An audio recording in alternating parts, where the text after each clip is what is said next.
आज की वीडियो में मैं विवेक जोशी आपका हार्दिक स्वागत करता हूँ। आज हम सीखेंगे क्लास 12th के लेसन पोएट एंड पैनकेक्स के बारे में। बहुत सारे स्टूडेंट का मेरे पास कमेंट्स आया, उन्होंने मुझे बताया कि पोएट और पैनकेक्स हमें समझ में नहीं आ रहा है, तो सर हमें इसको समझाने का साफ तरीका बता दीजिए, हम इसे कैसे समझ सकते हैं। तो हम इस लेसन के अंतर्गत सीखेंगे कि कैसे लेसन को शॉर्ट में सीखा जा सकता है, कि समरी को सीखा जा सकता है और कैसे उसको समझा जा सकता है।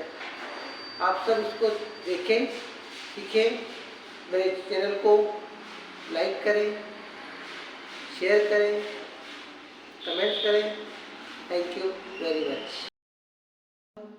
किसी भी लेसन को समझने और सीखने का तरीका सीखेंगे, जिसके लिए हमने चयन किया है क्लास 12th के लेसन शिप्स का, जो फ्लेमिंगो से है, जिसका नाम है पोएट एंड पैनकेक्स। इसके लिए हम लोग किसी भी लेसन के मुख्य भाग, मुख्य पात्र को लेकर के उनसे संबंधित घटनाओं को लिख करके समरी तैयार कर सकते हैं और लेसन को शॉर्ट में समझ सकते हैं। हम इसको देखते हैं। पोएट से है, जैसा हम जानते हैं, कवि, और पैनकेक्स ये एक ब्रांड नेम है मेकअप मटेरियल का। जो भी मेकअप सामग्री आती है जब स्टूडियो में, उन्हें पैनकेक्स कंपनी की आती थी, तो इसे उसके ब्रांड नेम के रूप में जाना जाता था। नेक्स्ट है जेमिनी स्टूडियो, जिसकी स्थापना एस वासन ने की थी। यहाँ पर पहले स्टेज नाटक खेले जाते थे, बाद में इसने कई फिल्मों का निर्माण किया है। और नेक्स्ट है, इस लेसन के राइटर अशोकामित्रन, ये तमिल राइटर हैं, साउथ इंडियन राइटर हैं, और अशोक मित्रन इनका पेन नेम है। इनका रियल नेम है जगदीशा। और ये जेमिनी स्टूडियो में पेपर कटिंग जॉब करते थे। इनका कार्य था कि पेपर कटिंग से आए समाचारों को काट कर फाइल को तैयार करना। नेक्स्ट, स्टूडियो के अंदर मेन चीज़ होती थी मेकअप डिपार्टमेंट, जो सबसे महत्वपूर्ण माना जाता है। फिल्में मेकअप के बिना पॉसिबल नहीं है। मेकअप सबसे महत्वपूर्ण चीज़ है इसके लिए।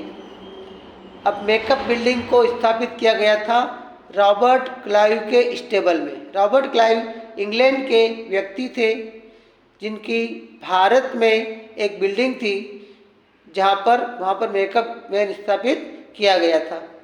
और मेकअप डिपार्टमेंट के पहले चीफ थे, एक बंगाली थे, जिन्होंने बहुत मेहनत से इसको चलाया था। उनके बाद एक महाराष्ट्रियन आए। महाराष्ट्रियन ने भी मेकअप का कार्य काफ़ी समय तक संभाला। इस प्रकार मेकअप डिपार्टमेंट का जो रूम था वो एक सैलून के रूप में था, जहाँ पर सब तरफ तेज रोशनी की लाइटें लगी होती थी, सब तरफ दर्पण लगे हुए थे, जिनके लाइट से गर्मी बहुत पड़ती थी, बहुत तेज प्रभाव पड़ता था, लोगों की आंखों पर दर्द होते थे। तो अशोकामित्रन कहते हैं कि वहाँ का एक नियम था कि senior makeup man senior actor actress का मेकअप करता था, और junior makeup man junior actor और एक्ट्रेस का मेकअप करते थे। इस प्रकार मेकअप बनाए जाते थे। मेकअप डिपार्टमेंट एक तरह से नेशनल इंटीग्रेशन का एक संकेत था, एक पहचान था। यहाँ पूरे भारत के लोग कार्य करते थे और राष्ट्रीय एकता को बताते थे। नेक्स्ट है ऑफिस बॉय। ऑफिस बॉय ये सिर्फ बॉय नाम के लिए है, बाकी ये 40 साल का एक व्यक्ति था, जिसका मेन कार्य था क्राउड का मेकअप करना। मेकअप ऑफ क्राउड, जब क्राउड की शूटिंग होती थी तो सबका मेकअप की जिम्मेदारी इसकी होती थी, सभी का मेकअप किया करता था। ये जेमिनी स्टूडियो में एक एक्टर, डायरेक्टर या लेखक के रूप में आने के विचार में था, किंतु इसे ऑफिस बॉय का जॉब मिला था। इसका हमने कुछ प्रमुख देखे। अब नेक्स्ट प्रमुख है इसका कोथामंगलम सुब्बू।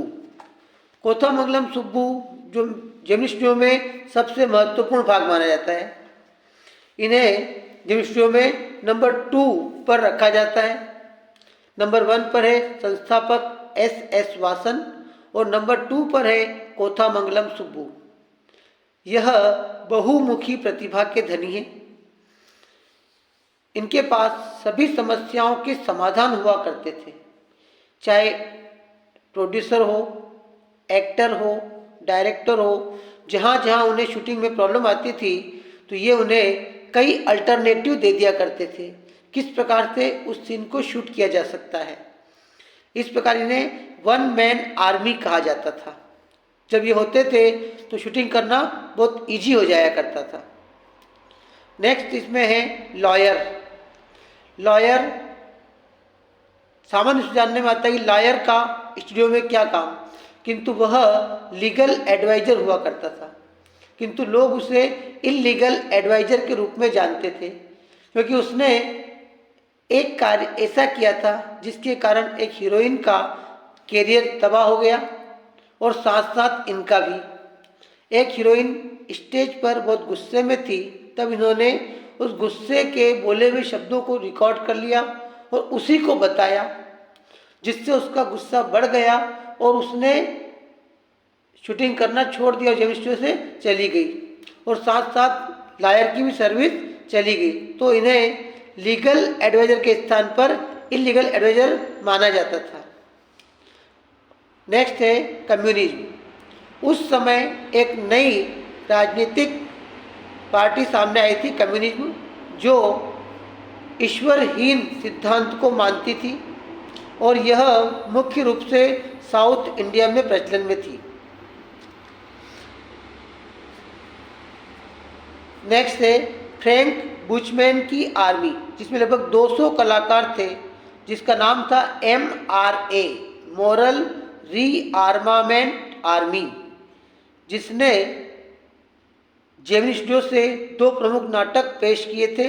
पहला था जोनथम वैली और दूसरा था द फॉरगॉटन फैक्टर। और MRA कम्युनिज्म के अगेंस्ट खिलाफ अपने संदेश दिया करता था।